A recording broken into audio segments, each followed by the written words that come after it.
Hi, and welcome to Reading John Together. I'm Evan, and I'm here with Maddie. Hi.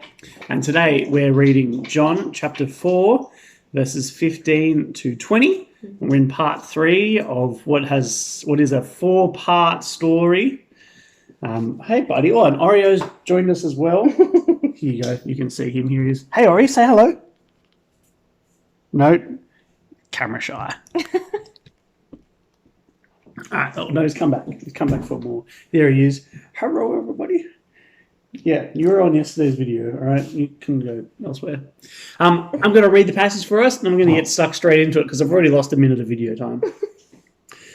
The woman said to him, "Sir, give me this water so that I won't get thirsty and have to keep coming here to draw water."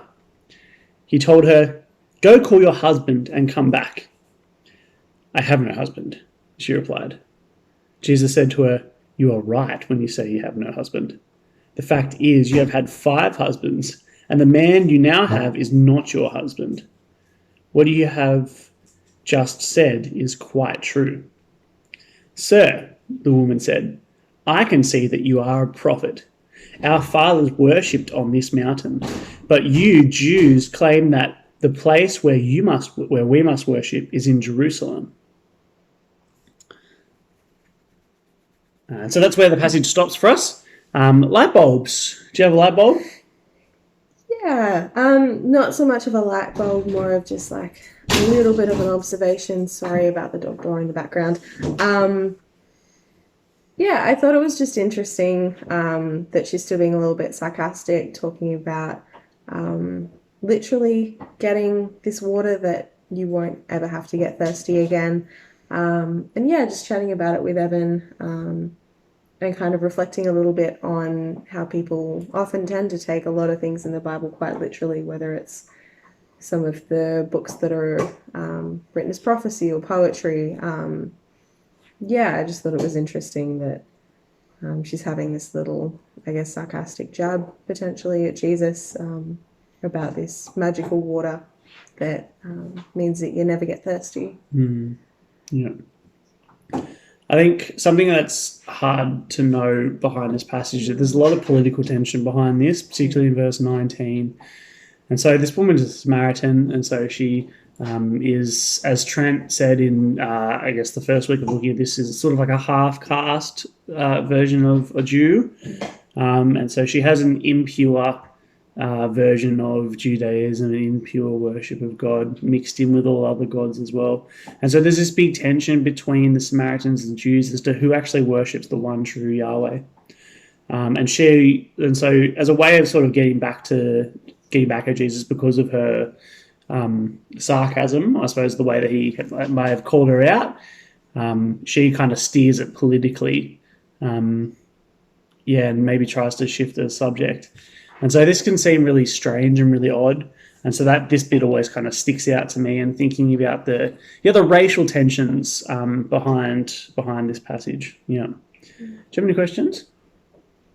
I think I originally had a little bit of difficulty just following the flow of the passage. The conversation kind of seems quite jarring, and I guess without understanding that political tension, and we had a little bit of a chat about it beforehand just to kind of catch up to what was happening and have a bit of a refresher about the difference between the Jews and the Samaritans. I guess my initial question was that after he kind of talks about her husband or lack thereof, and they kind of have that little bit of a discussion, and she identifies him as a prophet, she turns it so heavily political in talking about where's the right place to worship. I guess I just maybe had questions whether we were missing bits and pieces of the conversation, whether it's been intentionally written, that it does feel quite jarring in how they're communicating. Yeah. It's also, my question is, it's really interesting that Jesus knows all this sort of stuff about her. And so here he's maybe flexing a little bit that he is God. But I wonder if Jesus knew this much about everyone he came into contact with. If he knew everyone's backstory, he knew all this sort of stuff. And was sort of just holding that back the whole time. And we've come across this before where Jesus, where John has said that Jesus knew what was in man, and so he didn't disclose himself to them. And so here we have this again where, Jesus seems to know a lot more and to be capable of doing a lot more than what he lets on. Applications. I personally couldn't really think of an application from this passage. Bit short to do so. Couldn't you think of anything? Not really. I think not necessarily an application, but maybe just a reminder that, that God and Jesus are all knowing, that there's nothing that I can really hide from them. So, I guess just a little bit of a reminder of that there's nothing about me that God doesn't know. Yeah. Speech bubble. Is there a way that we might strike up a conversation with this passage or direct people to this passage? I think as a whole, the whole husband thing is pretty spicy. I guess the Jesus that people want to know isn't the one who calls them out on their sexual history. But here Jesus does it. So that's pretty spicy. That's pretty interesting. What about you?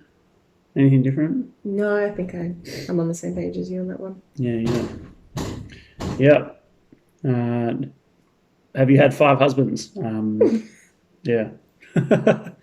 Very cool. We're gonna stop and pray about this stuff. We invite you to do so as well. If you thought of anything, well, actually, we'd love to hear what you thought. Put it down in the comments below, and we'll come by and read them later on. But of course, grace and peace to you. Do you want to say goodbye?